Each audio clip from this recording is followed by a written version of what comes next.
May 4th, 1945, the Tangermünde Bridge over the Elbe River was barely holding together, its steel beams twisted and groaning under the weight of thousands. German soldiers picked their way across what was left of the bridge, just a single shaky path of broken concrete and bent metal.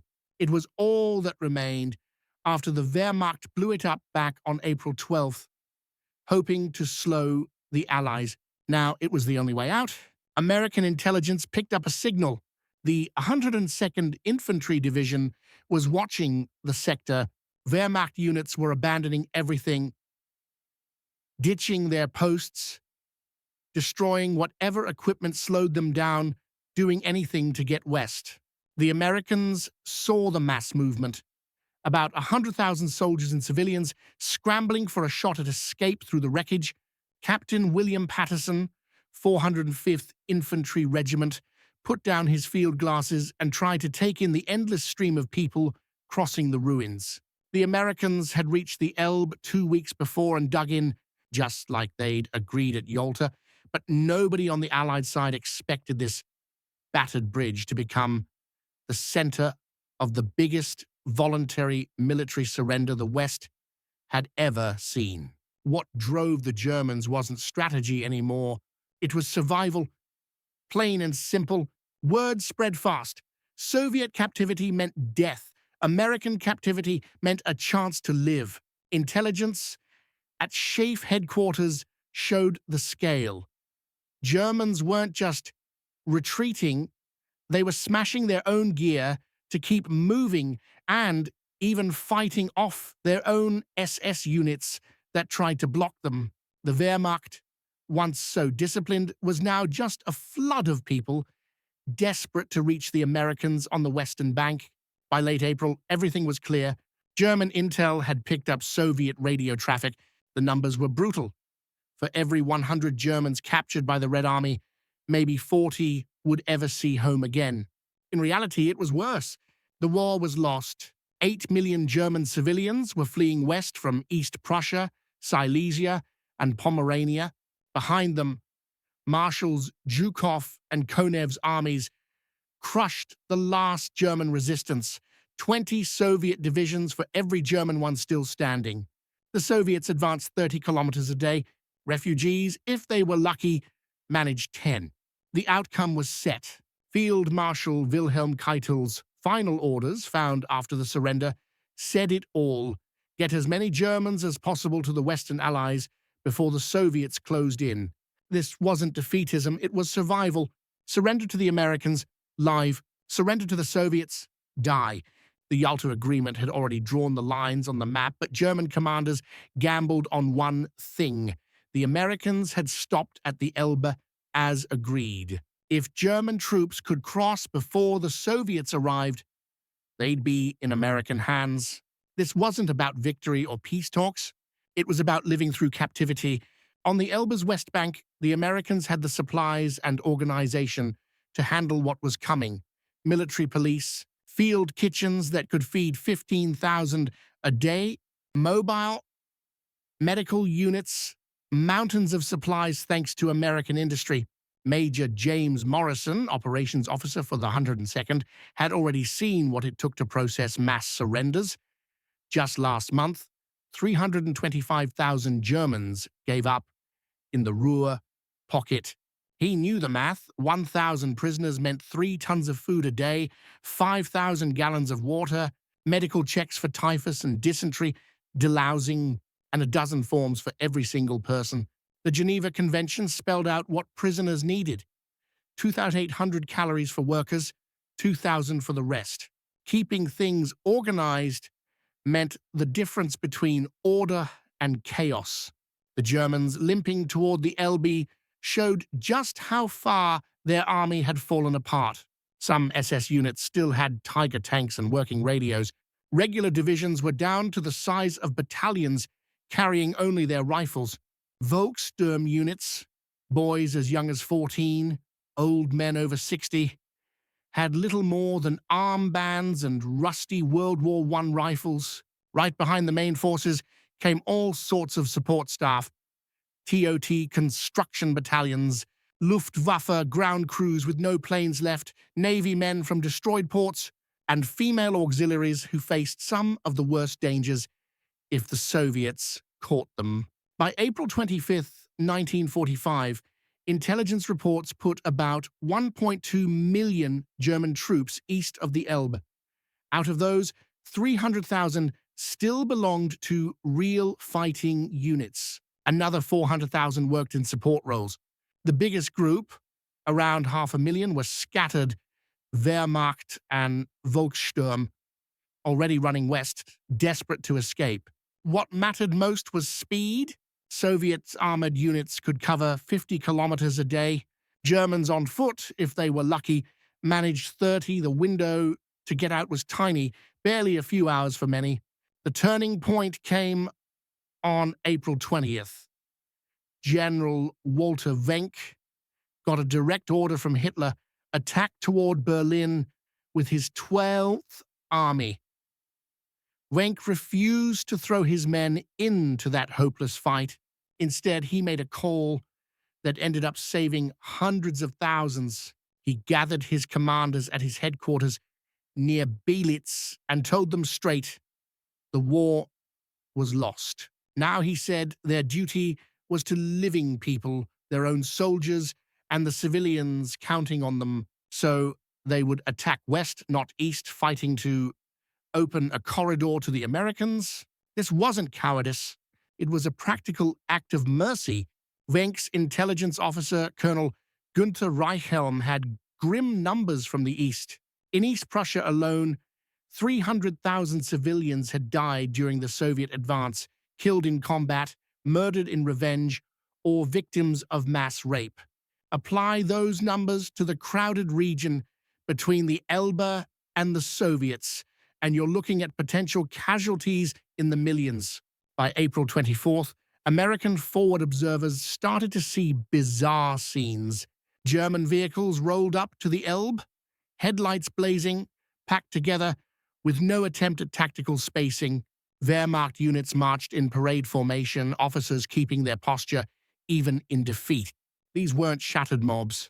They were organized troops, choosing to surrender rather than keep fighting. Captain Robert Thornton, who led a recon company in the 2nd Armored Division, radioed headquarters. German forces are approaching, not attacking. They're waving white flags and asking for terms. It started as a trickle, but soon became a flood. The U.S. 9th Army took in 3,000 voluntary surrenders on April 24th, 7,000 the next day, and 15,000 on April 26th. These weren't desperate men out of ammo. Most still had weapons and supplies. They simply wanted to give up. This wasn't a new idea.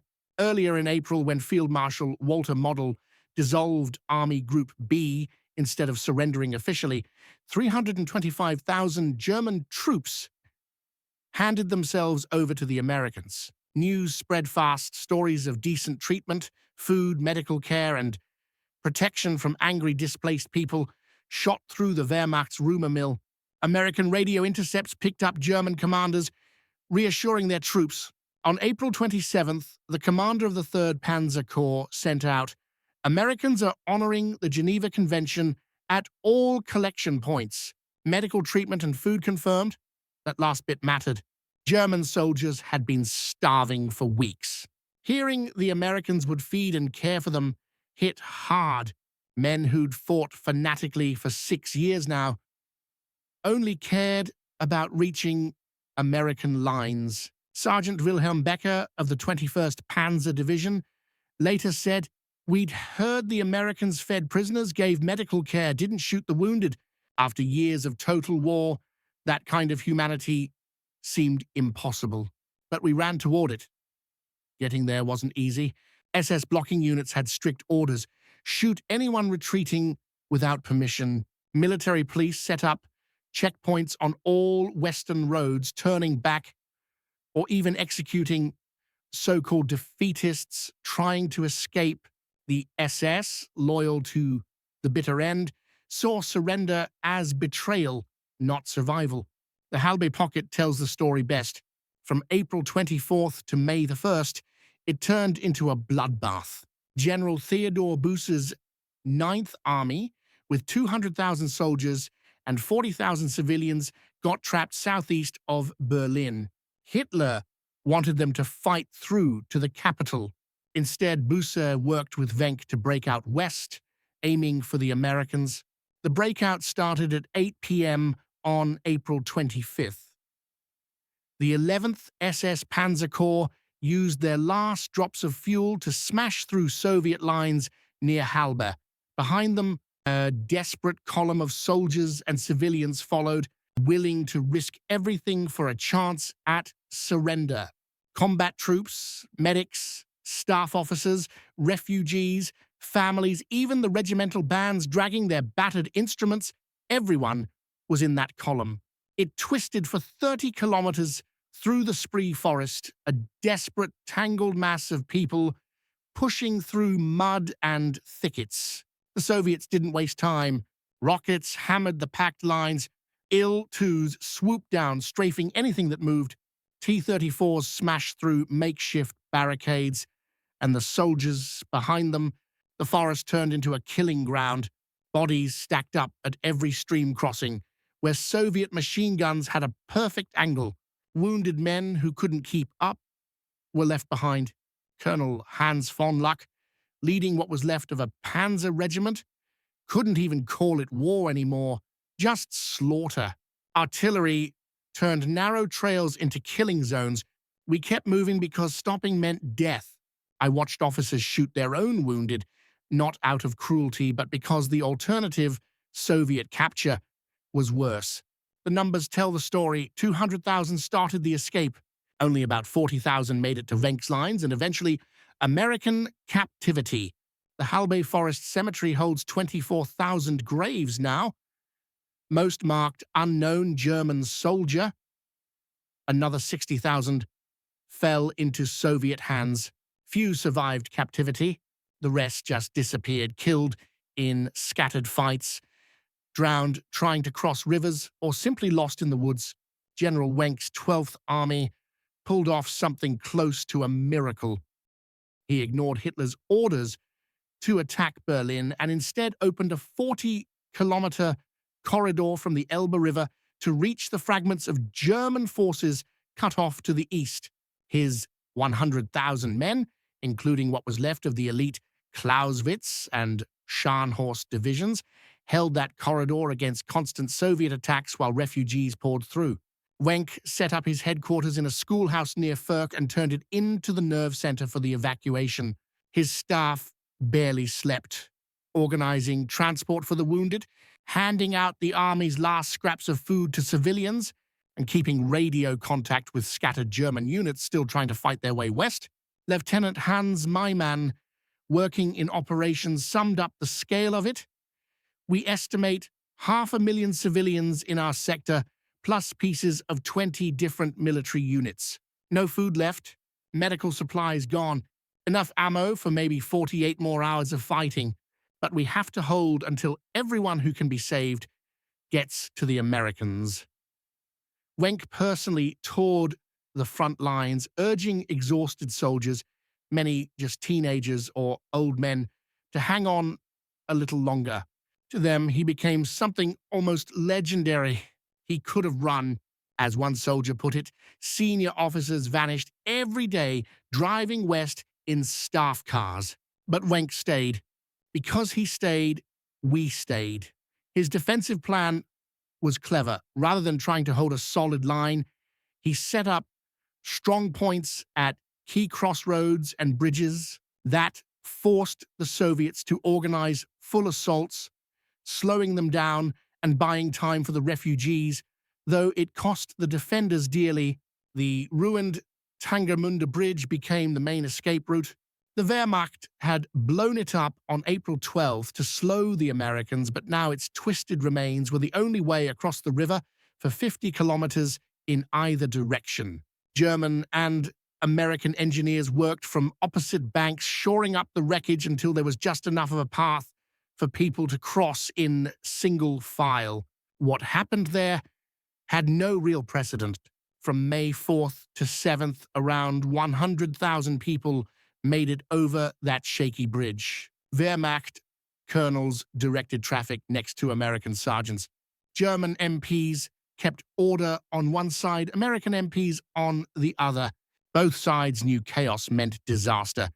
If the crossing jammed, thousands would be trapped as the Soviets closed in.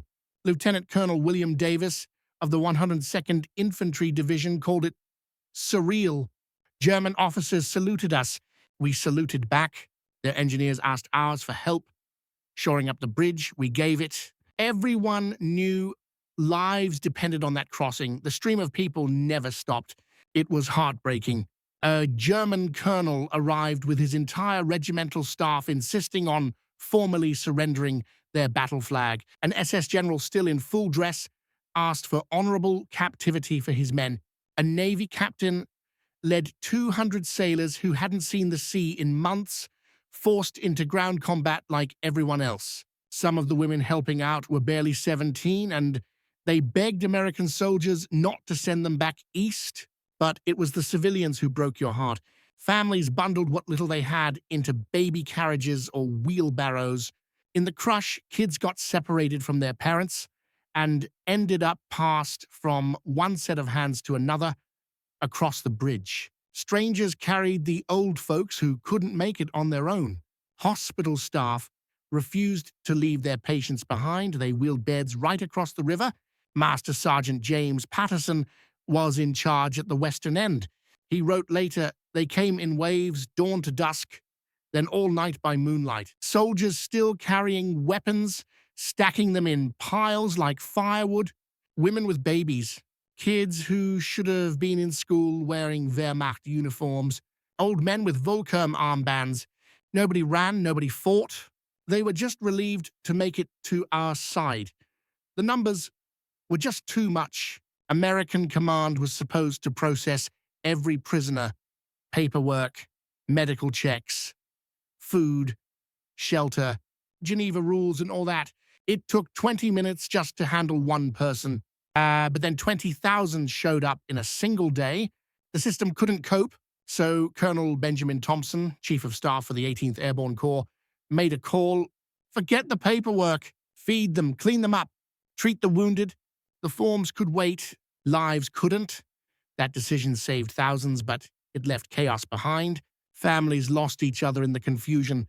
Some never found again. Soldiers ended up scattered, so nobody could keep track of the dead or missing. War criminals may have slipped away in the throng, but turning people back? Unthinkable. The medical disaster was everywhere you looked. Army doctors figured about a third of those surrendering Germans needed help immediately. Everyone was starving after months of barely any food.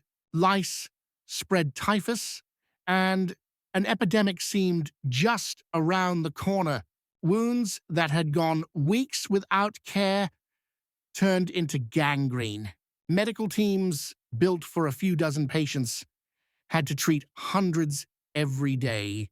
Captain David Miller from the 303th Medical Battalion did surgery for 3 days straight, no sleep, just one patient after another. These weren't new wounds. Guys had walked for miles on broken legs with shrapnel still in them. Women had injuries from assault that nobody had looked at. Kids were so malnourished they couldn't stand up. Even the Americans, with all their resources, were stretched thin. A single infantry division had food for 15,000 men for a week. By May 5th, they were feeding 60,000 prisoners, plus who knows how many civilians. Trucks ran non-stop from supply depots. C-47s dropped rations by parachute. The Red Ball Express, famous for keeping Patton's tanks moving, got fired up again, this time to feed surrendered enemies. Up at headquarters, General Eisenhower faced a mess with no good answers. The Yalta agreements were clear.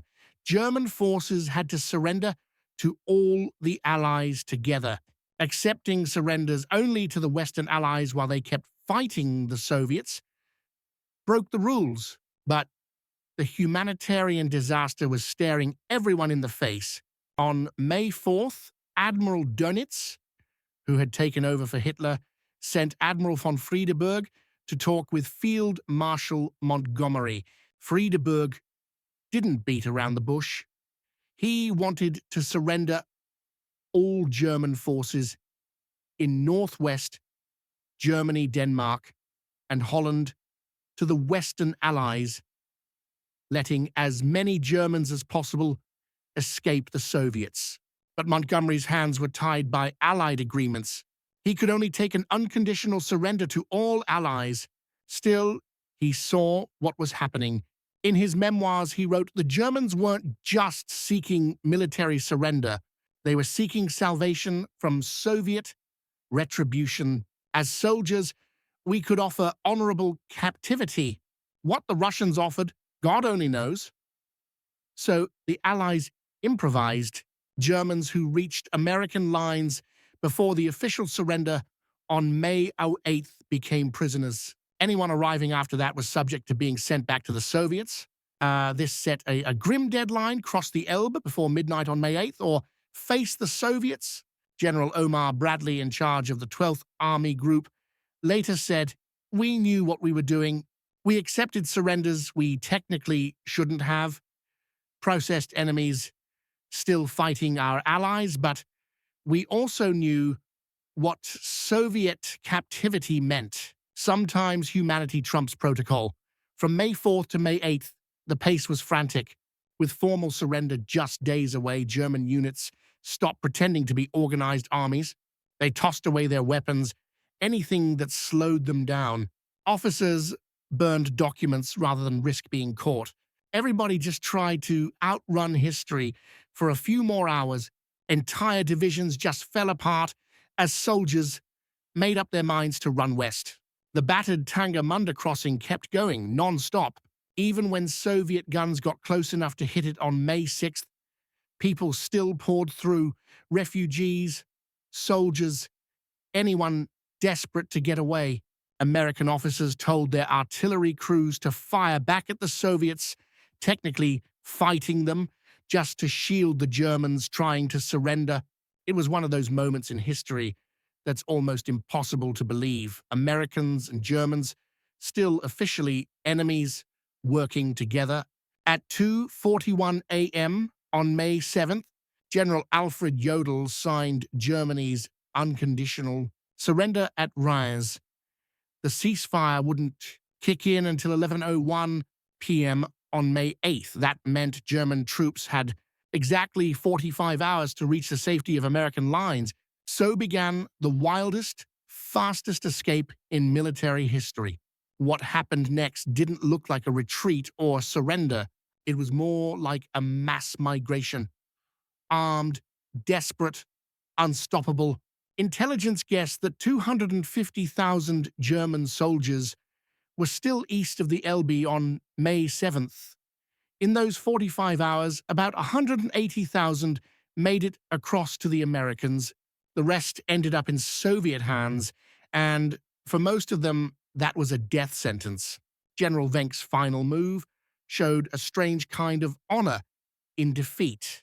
His 12th Army held the escape route open until the very last moment, letting what was left of the 9th Army and hundreds of thousands of civilians get through. Wenck put his last tanks and artillery in place to hold off the Soviets as long as he could. At 6 p.m. on May 7th, he sent his final order. "The 12th Army has fulfilled its last duty. We've saved all we could. Every commander is now free to find safety for his men." It wasn't a surrender, just a release from duty, letting his soldiers decide for themselves. Wenck himself was one of the last to cross at 2 a.m. on May 8th, picking his way over a wrecked railroad bridge near Tangermünde. Less than a day before, the guns finally went silent. Behind him, Soviet tanks were already rolling into the empty positions his men had left. Of the 200,000 men he started with, about half reached the Americans. His defiance of Hitler's orders saved an estimated 250,000 civilians.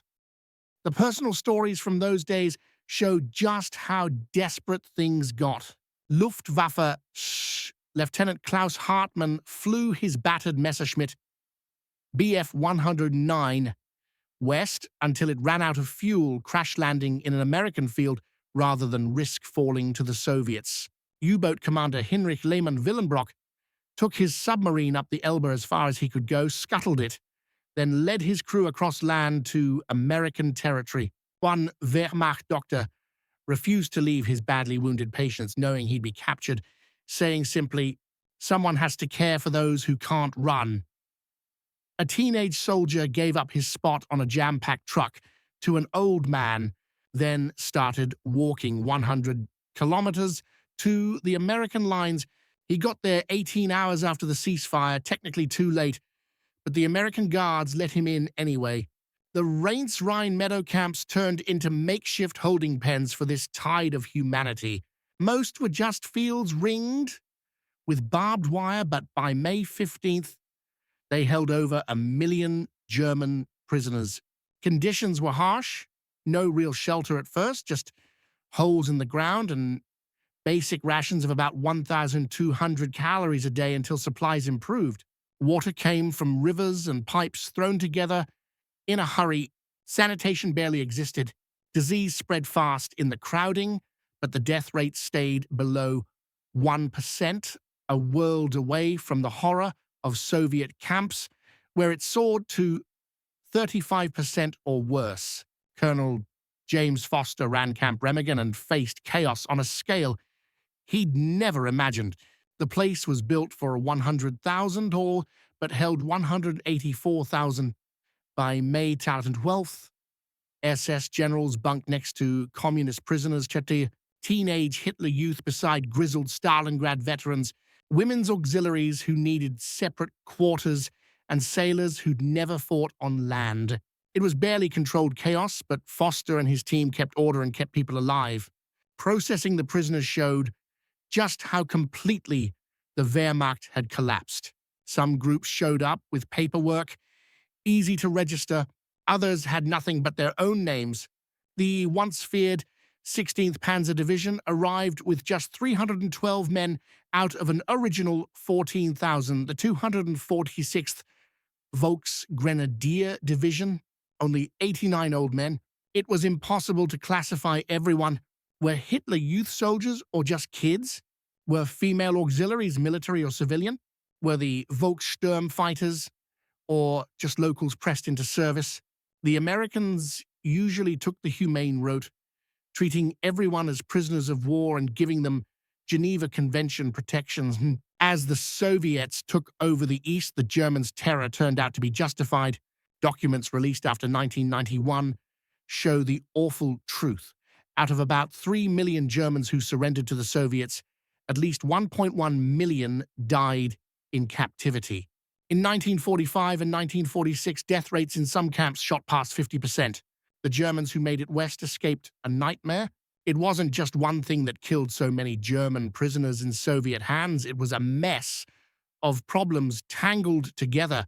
The Soviets could barely keep their own troops fed and equipped, so there was nothing left over for millions of captives. German POWs got maybe 600 to 800 calories a day. That's starvation, especially if you're being worked to the bone. Medical care, forget it. Typhus, dysentery, tuberculosis. These diseases tore through the camps without anyone lifting a finger to stop them. Then there was the weather. Siberian winters dropped to minus 40 Celsius, and the prisoners had almost no warm clothing or shelter. People froze to death. And that's not even getting into the violence. Soviet guards, a lot of whom had lost their own families to the Nazis, showed no mercy. Prisoners got sent to uranium mines with nothing to protect them, or to logging camps where you could never hit the quotas. Construction projects. No one cared if you got hurt.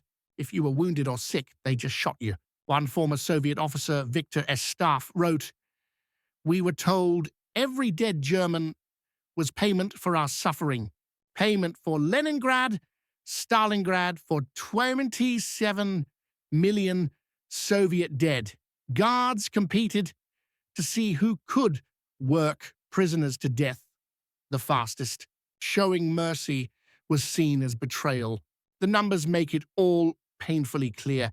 American records show that out of 3.8 million German POWs in Western hands, about 137,000 died. That's 3.6%. Most of those deaths came from wounds or disease right before capture. By June 1945, death rates in American camps dropped to almost nothing. Now look at Soviet records, even the official ones, and you see disaster. They admit to 356,700 deaths, but German researchers say the real number was over 1 million. The Maschke Commission found that of those captured in 1945, fewer than half survived 5 years. Some groups had it even worse. Waffen-SS members had only a 20% chance of making it out of Soviet camps compared to a 95% survival rate in American hands. Female auxiliaries, women who worked for the German military, were assaulted again and again in Soviet camps, while the Americans usually let them go within a few months. Hitler youth teenagers? The Soviets often executed them on the spot as fanatics, while Americans treated them as kids who needed help, not punishment. All this shaped Europe after the war in ways people still feel. American and British forces ended up with most of the surviving German soldiers. That turned into a real advantage once the Cold War started. Germany's best scientists and technical experts scrambled to surrender to the Americans. That's why Operation Paperclip worked. Werner von Braun's rocket team fought through collapsing German lines just to reach American troops. We despise the French, fear the Soviets, don't believe the British can afford us. That leaves the Americans, von Braun told his team. His choice put Americans on the moon. Demographics took a hit too. East Prussia, Silesia, Pomerania, all those places lost almost every man of military age, either killed in combat, running west, or vanishing in Soviet camps. Whole family lines just ended. East Germany struggled for decades with a gender imbalance because so many men were gone. The scars went even deeper.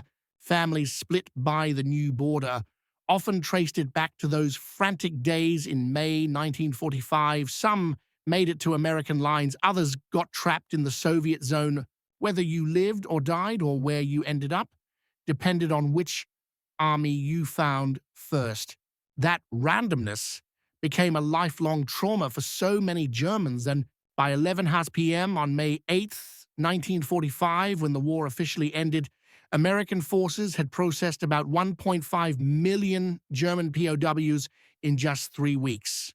The 102nd Infantry Division alone took in 313,000 prisoners, more than the entire German army sent to invade Poland in 1939. The numbers stunned everyone. The U.S. Ninth Army reported 423,000 prisoners between April 20th and May 8th. The First Army processed 387,000 more, and only about 20,000 of those were captured in actual fighting.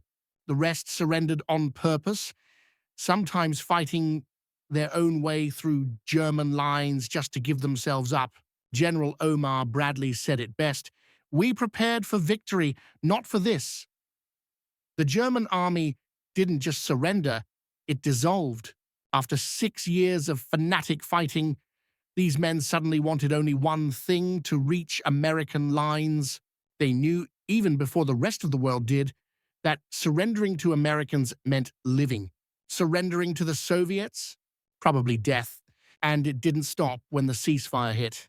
Between May 8th and the end of the month, another 874,000 German soldiers made it to the Western Allies, slipping through Soviet territory however they could, escaping, getting lost, or just finding American and British officers willing to bend the rules.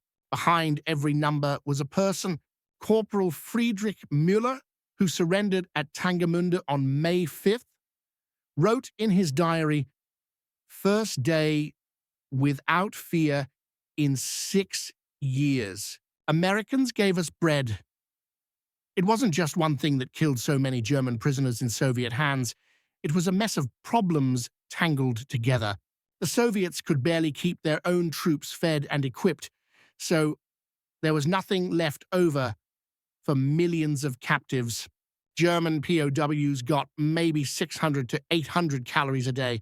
That's starvation, especially if you're being worked to the bone. Medical care, forget it. Typhus, dysentery, tuberculosis.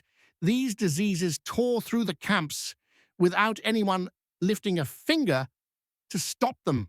Then there was the weather. Siberian winters dropped to -40°C, and the prisoners had almost no warm clothing or shelter. People froze to death. And that's not even getting into the violence. Soviet guards, a lot of whom had lost their own families to the Nazis, showed no mercy. Prisoners got sent to uranium mines with nothing to protect them, or to logging camps where you could never hit the quotas. Construction projects. No one cared if you got hurt. If you were wounded or sick, they just shot you.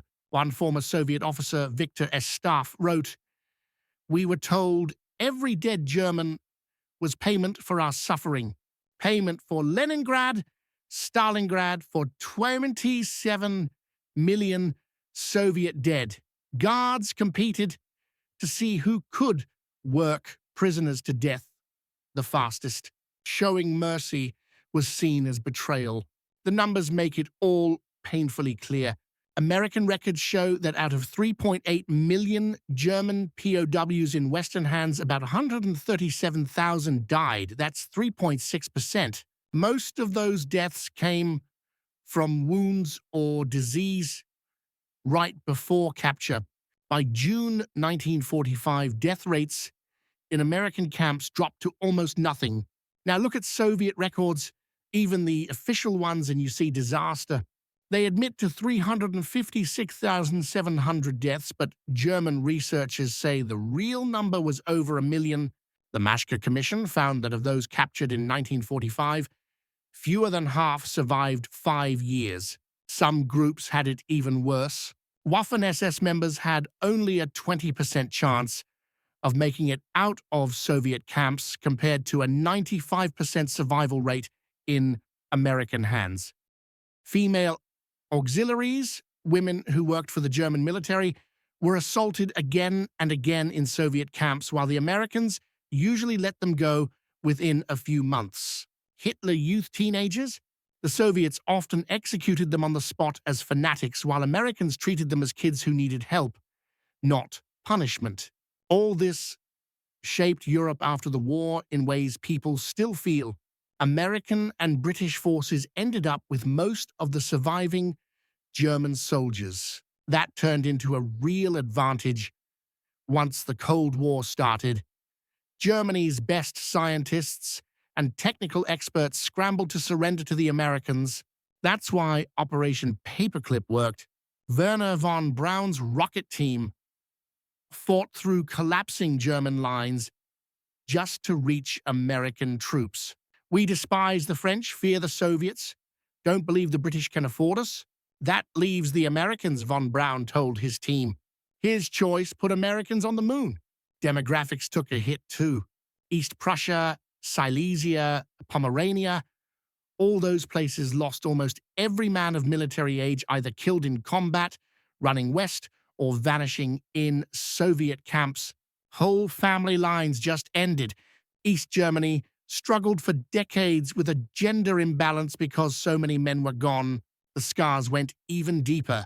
Families split by the new border often traced it back to those frantic days in May 1945. Some made it to American lines, others got trapped in the Soviet zone. Or whether you lived or died or where you ended up depended on which army you found first. That randomness became a lifelong trauma for so many Germans. By 11:00 p.m. on May 8, 1945, when the war officially ended, American forces had processed about 1.5 million German POWs in just 3 weeks. The 102nd Infantry Division alone took in 313,000 prisoners, more than the entire German army. sent to invade Poland in 1939. The numbers stunned everyone. The U.S. Ninth Army reported 423,000 prisoners between April 20th and May 8th. The First Army processed 387,000 more, and only about 20,000 of those were captured in actual fighting. The rest surrendered on purpose, sometimes fighting their own way through German lines just to give themselves up. General Omar Bradley said it best: "We prepared for victory, not for this." The German army didn't just surrender, it dissolved. After 6 years of fanatic fighting, these men suddenly wanted only one thing: to reach American lines. They knew, even before the rest of the world did, that surrendering to Americans meant living. Surrendering to the Soviets, probably death, and it didn't stop when the ceasefire hit. Between May 8th and the end of the month, another 874,000 German soldiers made it to the Western Allies, slipping through Soviet territory however they could, escaping, getting lost, or just finding American and British officers willing to bend the rules. Behind every number was a person, Corporal Friedrich Müller, who surrendered at Tangermünde on May 5th, wrote in his diary, "First day without fear in 6 years. Americans gave us bread." America's response to this crisis, feeding the enemy, treating the wounded, keeping order even when outnumbered, showed that even after the madness of total war, people could still choose decency over payback. Young American soldiers, some barely older than boys, had lost friends to German guns, but when it came down to it, they picked duty and basic humanity over revenge. The battered bridge at Tangermünde turned into something bigger than just a crossing over the Elbe. It became a border between life and death, between mercy and punishment, between the West's idea of victory and the Soviets. If you made it across before May 8th, 1945, you had a shot at rebuilding your life. If you didn't, you faced years in Soviet camps if you survived at all. There's a cruel twist to all of it. The Wehrmacht started the war as conquerors chasing dreams of empire in the East, but they finished it as refugees, scrambling west.